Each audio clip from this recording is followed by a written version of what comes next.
Thanks a lot. Good morning. Morning. Well, you're probably wondering why they have this guy that's been working for only 10 days to talk. Does he really know what he's talking about? There are some things in Iowa that I'm a bit rusty on, but I was here before many years ago, so I'm just coming back to the great state of Iowa. And what I'm going to attempt to do is a very quick, give you some guidance, quick guidance. I can't go into detail because I would be here all day and all day tomorrow too.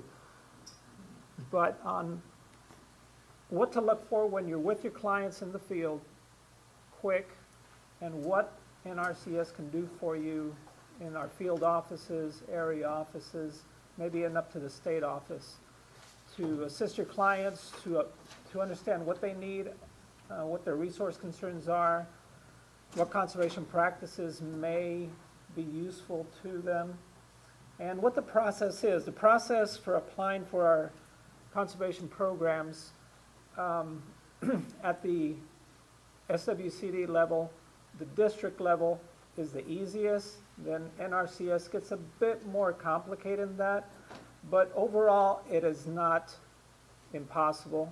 It is actually, I've worked the programs quite a bit in Illinois. It's just paperwork, but it's very good paperwork, very useful paperwork, and in the end, the product is a very good product, and the main thing here is to conserve our resources. So I'll get started. One of the foundations of NRCS planning is this model we have right here, these 9 steps. What you'll be doing is more in the phase 1, and you'll be starting off with the inventorying of resources or identifying problems. Let me go to the next slide. And this one is, I just noticed this morning it's a bit out of step. It goes from 1, 2, 4, and 3. But the first thing you'll be doing out in the field is helping your client identify the problems out there, identifying the resource concerns that you can see. Most of the time they're visible. Most of the time the producer already knows what's going on their farm. So what we want is not for us to tell them what's wrong. The best thing is for them to tell us what's wrong, the concerns they have with their farm and their rivers, streams, forests, and all of that.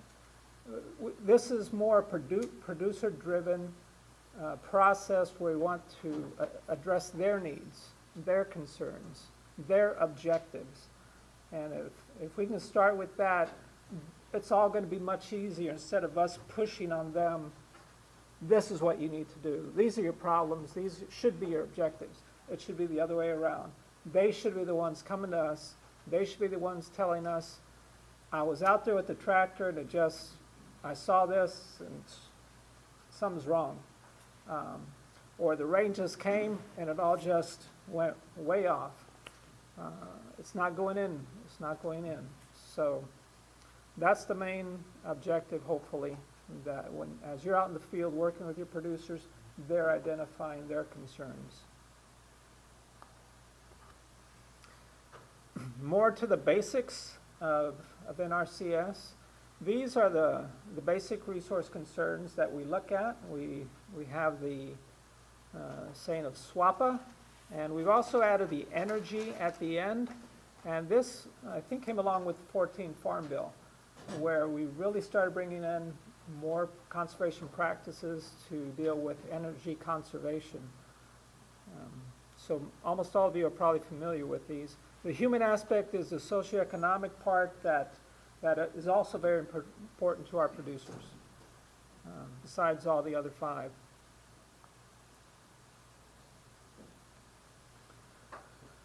This is a helpful resource. You can find it. You can find it on our website. I think at the Field Office Tech Guide.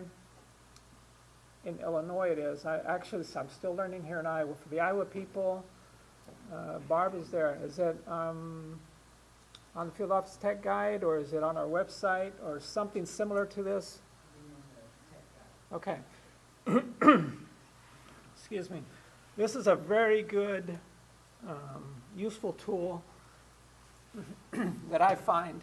It starts off with the resource concern on the left, and then the next column is helping to show you, is this really a concern or not? Do we have to deal with it or not? So it's put some parameters there. Does it need an assessment, yes or no? If it does, if you answer yes, then you of course go to the assessment tool. And in this case, Russell II and wind erosion prediction system tools are there to use. I don't think there's a lot of wind erosion happening in Iowa. But then it's a great tool to start off, and it goes through all of the resource concerns. So if you're interested in that, visit our website, Field Office Tech Guide, or contact the field office, and they'll be able to help you out. So I think most of you are familiar where our field offices are. If you are not familiar with it, most of them are in our county seats. They have the big green sign like this one out front. And when you first walk in, not everybody is the same. Everybody should treat you the same. Everybody should attend you the same way, and be cordial and nice to our producers. But not everybody is the same in there. We have the federal employees of NRCS. We have state of Iowa staff. We have district staff, Pheasants Forever, IDNR, and probably some other people I'm missing. But when you walk in, you just want service. Your clients want service when they walk in. But be aware that they might say, I can't help you with that right now. I'll have to send you over to John over here. Just because of the different programs that they're dealing with. Most of them should be able to answer your basic questions of the client. But when you want to get into the details, I want to do this, okay. Then let's wait for the federal employee to get back, and we'll talk about EQIP, CSP, permanent easements, or something like that.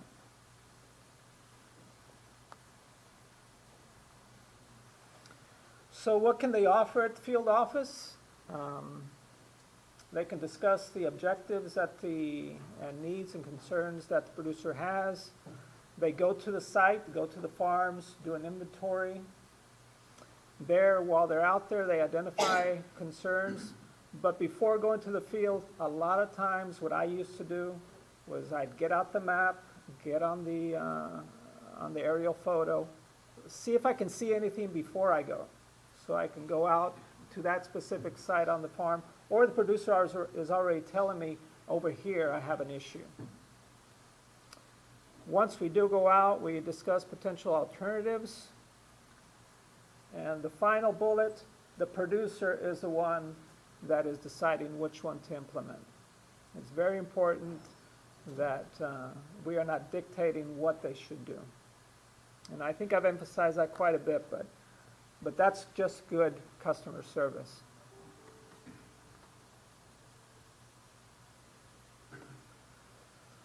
Once they sort of know where they want to go, the most important document we start off with is the conservation plan. That should be even before we get into all the funding and the cost share. We want a basis of what's out there, what are the good alternatives, and when can they be implemented.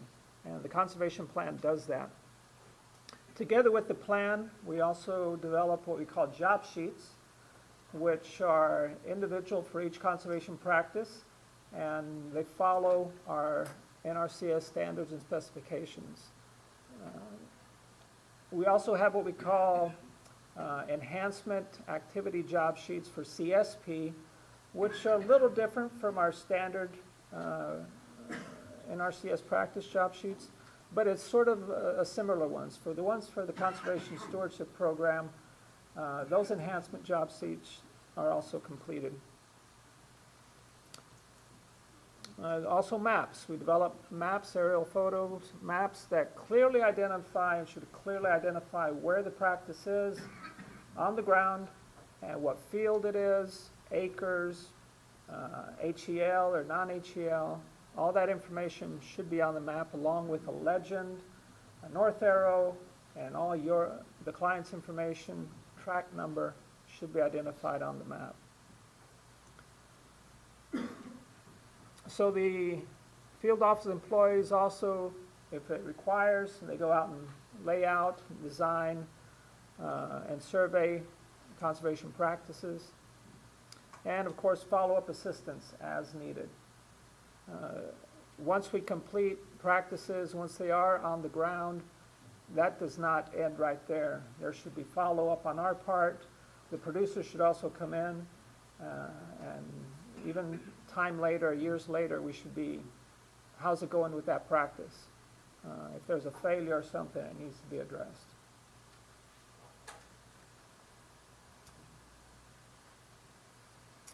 One thing I want to emphasize as I start with the different programs, all of NRCS's programs are voluntary. And the producer, of course, is the one that comes in, and we hopefully can assist them with them. All of these have been renewed with the 2018 Farm Bill. These are very extensive, detailed programs, so I'm not going to go into depth with them. I'm hopefully going to give you a quick overview of them, so when you talk to your clients, you can sort of give them ideas of what's out there. And at the end of this slideshow, I do have all the links to the website. So I don't know if you can contact Mike and say, Mike, send me Robert's PowerPoint, because all the links are at the end of this website if you're interested. We'll actually have that up on a page on our CTIC website. Okay. To CTIC.org. Excellent. Yep. Conservation Stewardship Program is, for me, it's, all these programs are good. I'm biased, I guess, as NRCS, but I was a program specialist in Illinois, and the stewardship program can offer very much. It's a complicated program for some people, but it does offer a lot. I mean, I think there was close to 200 enhancements. When I say enhancements, that's like conservation practices. It's like taking nutrient management 590 and then doing all sorts of different things with 590, above 590. So enhancements are great. I'll go a bit more into a little more detail with these programs in the next slides. The Environmental Quality Incentives Program, ASEP for easements, and the RCPP Regional Conservation Partnership Program. Any questions so far? You can ask questions anytime.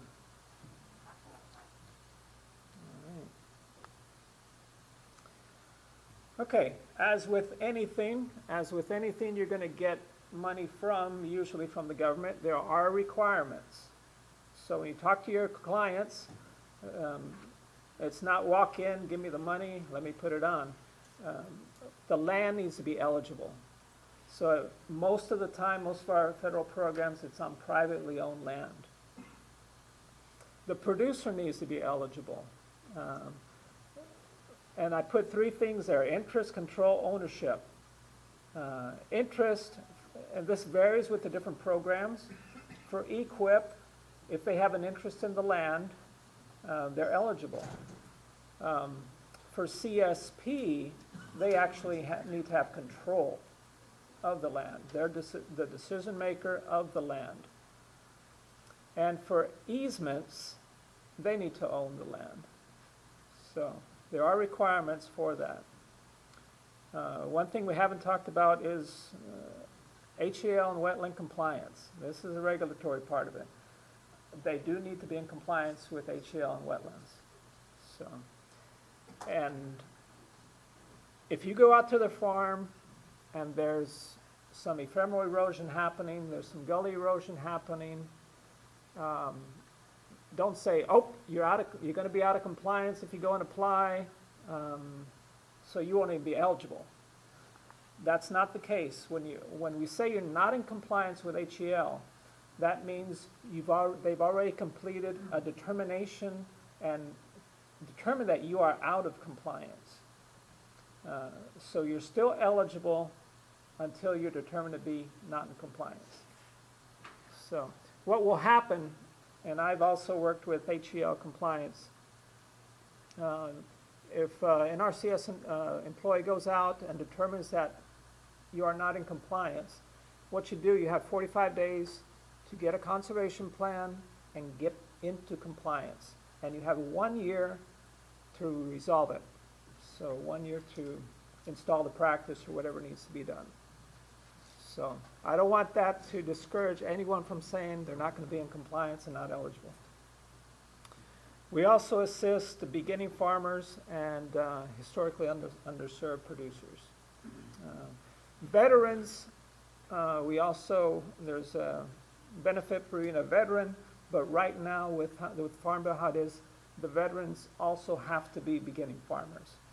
So veteran status by itself does not provide any benefit.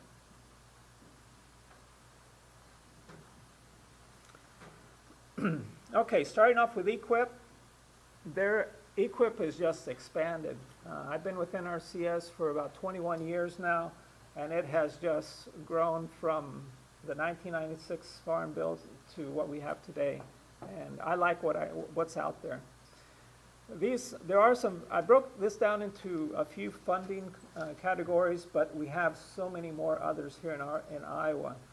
There's NWQI, the MRBI, there's just a lot. But I'll go through some of this quickly. General EQIP is just that. It's the general practices that we've always been doing, soil conservation practices. Jason mentioned the CAP. We offer so many CAPs that can be done, conservation activities, plans, and he mentioned the new one for soil resources, but we have the CNMPs, the forestry, the pest management. We just have a lot of CAPs out there that gets people started. Confined livestock or grazing. Now, if anyone is going to do a confined livestock excuse me, practices such as waste storage, things like that, they will need a CAP first and a CNMP first, and probably most of you already know this. They will need a CNMP completed and ready to have practices installed under the confined livestock. It isn't policy that everything in that CNMP needs to be completed, even if they're not getting cost share for it. So make sure, and I think NRCS, for sure NRCS will let them know that also. But that is a requirement in our policy. Drainage water management for more of the flatter ground.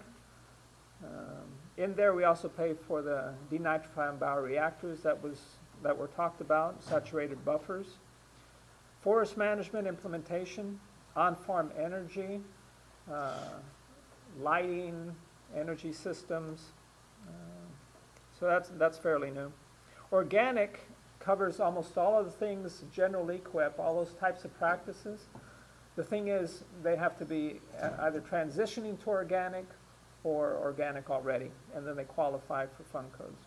Specialty crop, also a lot of the regular general, but it's more targeting also the non-traditional vegetable type growers and wildlife.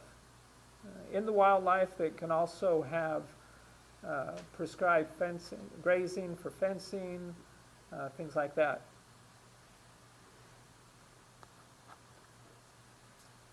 Okay, CSP, 5-year contracts, and it will include the entire operation of the producer. Before, it's not just the fields where the crop is. It has to be also the farmsteads that they control and operate or use, and any what we call associated ag land. So any of that other ground that they own or control, that is also going to be part of CSP. Farmsteads and associated ag land does not necessarily need to be in CSP as far as receiving a payment. They can exempt it out if they meet the resource concerns, but it is part of the contract. So they do need to maintain the control. The way CSP works, there's payments for resource concerns. So let's say they meet 3 or 4 resource concerns. They get $350 for that. and then the more money comes with the enhancements payments, the additional payments for the activities. The practices don't pay as well as EQIP, so they should not go into CSP if they say they want a grass waterway or terraces. It just does not pay. It's like 10%, where EQIP generally pays close to 75% of the cost. So, but practices, if they need to meet a resource concern to be eligible for CSP, then they might choose a practice in CSP to say, okay, I want to get into CSP, I want to be eligible, so I need to do that conservation practice and then I can get in. The final bullet is one of the most important. Some of the things we check yearly, because yearly producers lose a farm here, a tract there, a field here. And then if we don't take it out of their contract, we do what we call is an improper payment. And then we need to get the money back. So they must maintain that operator record control. And if you're familiar with Farm Service Agency's producer farm data reports, that's the document we use, the producer farm data report. And we check them every year, hopefully. Although in Illinois, as a program specialist, we always had to go back and get money. Sometimes it was a little bit, sometimes it was a lot. And sometimes we just terminated the contract.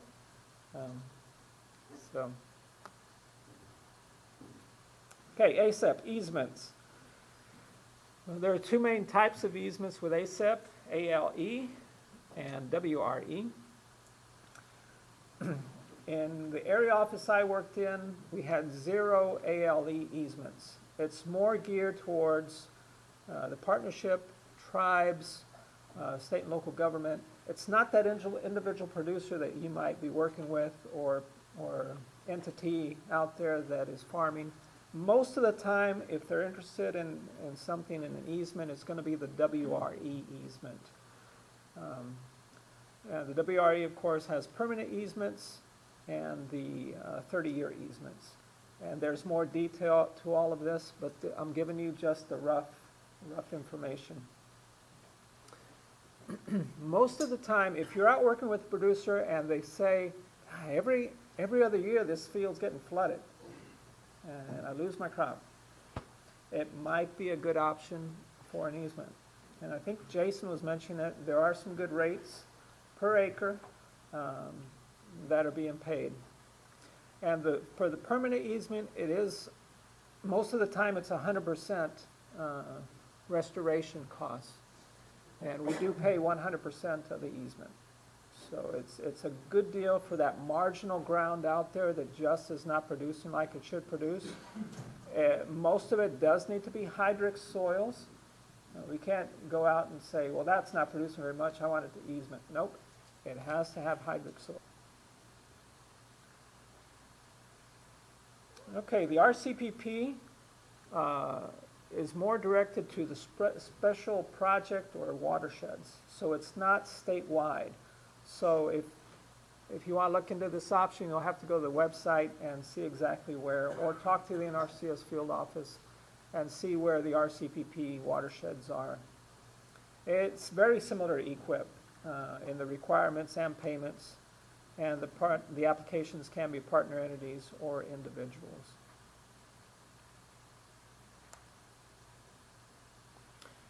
All of you are familiar with CRP, administered by the Farm Service Agency, but for those that are not, it's a yearly rental payment on land occupied by the conservation practices.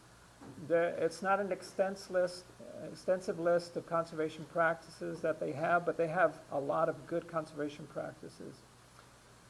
Cost share assistance for the installation of the practices, and they must meet NRCS standards and specifications. In the past, they have gone anywhere from 10 to 15-year contracts. So it's a very good program also for that one area you just need to deal with. And this is where sometimes you'll talk to producers and they have some ephemeral erosion happening. If they don't have a crop, if they have a cropping history, they're eligible for CRP, and that'll be maybe the way to go. If it's already an existing waterway that just needs work, cutting on the sides or just silted in the middle, maybe it's more of an equip type practice. When will they come out with those rates for that CRP? I think they should be out. They're not out yet here in Iowa? Okay. There's something about the Farm Bill. Okay. I guess we're waiting for the Farm Bill. I think I have something a little at the end of this presentation about that. I think I put this together last week. But yeah, I guess we're still waiting for the rates.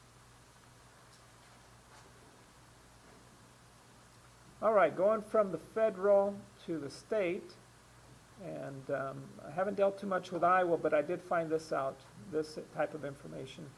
As I mentioned at the beginning, applying for state cost share, and it is cost share, is simpler.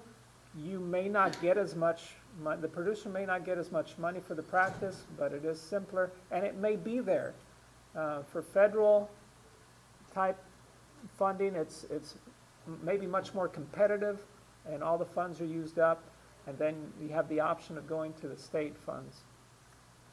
So the fund allocations are made to the conservation districts for soil and water conservation practices. The commissioners set the priorities for the use of that money and what conservation practices, maybe even where in the county they would want that, so they have a lot of leeway there. Most of the agreements pay up to 50% cost share, and of course there is a maintenance agreement, so you're taking care of the practice you put in for the life of the contract. In NRCS we call it the lifespan of the practice, so each practice has a certain number of years of lifespan, and they're required to maintain it.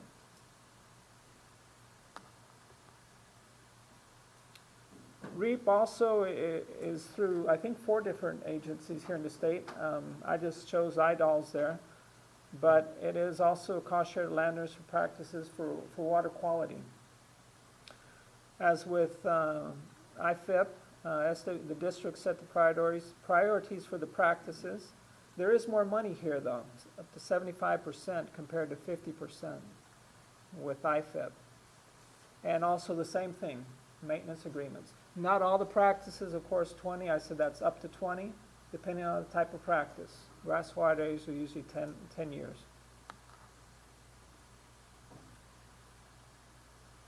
Okay, as far as applying, when you direct your producers, of course, NRCS will tell them all the instructions, but all they have to do to apply for the federal programs is complete an application, which is a CPA 1200. That's how they get started. It's a good idea to send them in because deadlines are coming, and they need to have their application in the system before the deadline.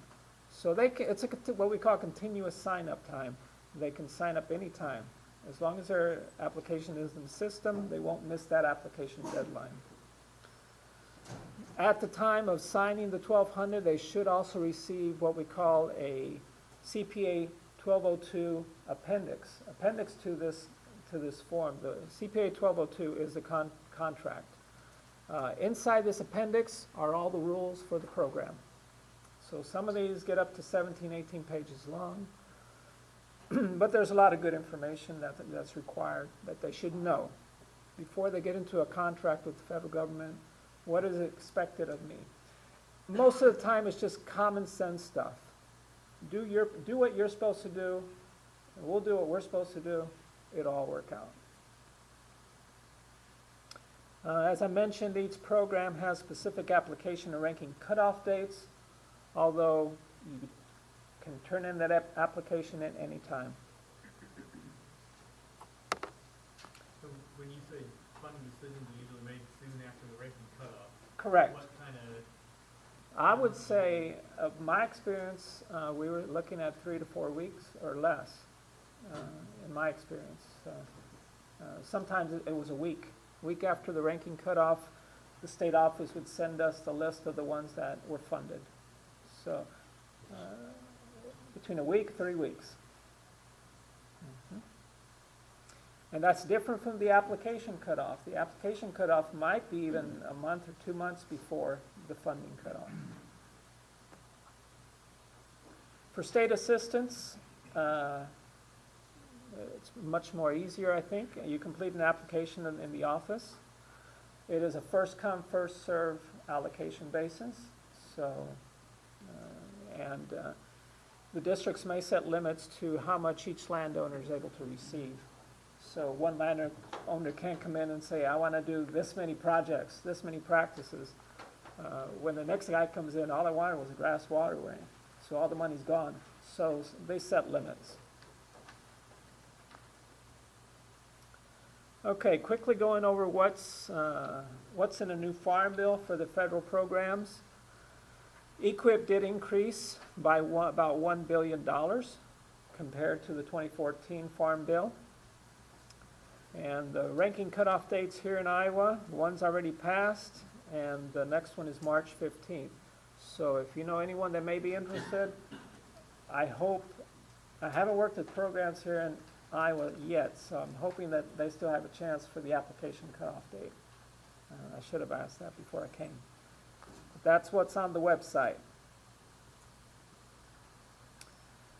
CSP did change with the new Farm Bill. If you were familiar with CSP before, they would give us a certain number of acres. Okay, it's going to be this many acres. Now it has switched to this many dollars, funded more like EQIP. And because of this change, we're not sure if we got more or less money for CSP. What we think is we got, eventually in the end, it's going to be less. But that's I don't know if there's a positive change or negative change. Maybe it's just it's a change. And for this one, application cutoff dates have not yet been established. Waiting for the Farm Bill, just like the CRP rates. For easements, funding will be about $450 million each year, and that's more than the 2014 Farm Bill. And application cutoff dates not yet established. So, RCPP, new with the 2018 Farm Bill, it is now a standalone program. In the past, RCPP used to piggyback on EQIP and CSP and others, and now it's all by itself. And I think that's a good thing. It doesn't take money away from the other programs. And it also increased compared to the last Farm Bill for about $50 million each year. I like RCPP very much because we have producers that want to get into EQIP. They just either missed a deadline or did not compete well enough.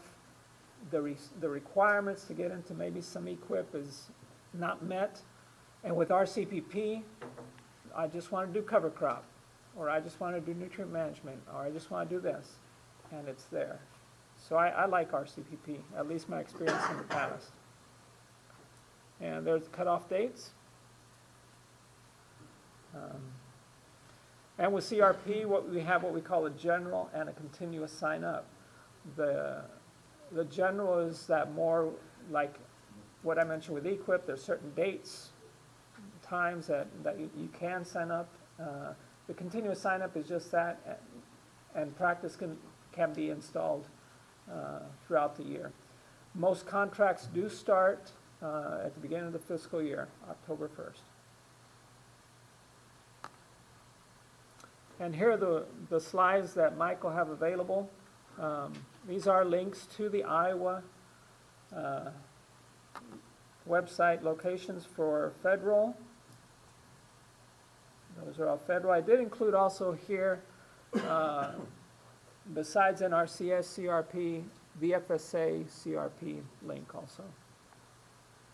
So you could, since they administer the program. And there's the state ones. And I did include IDOLS and IDNR for REAP. Okay. That is all I have for now. Quick and dirty and hopefully not too confusing. Any questions? Greg, would you like to say something maybe real quick about the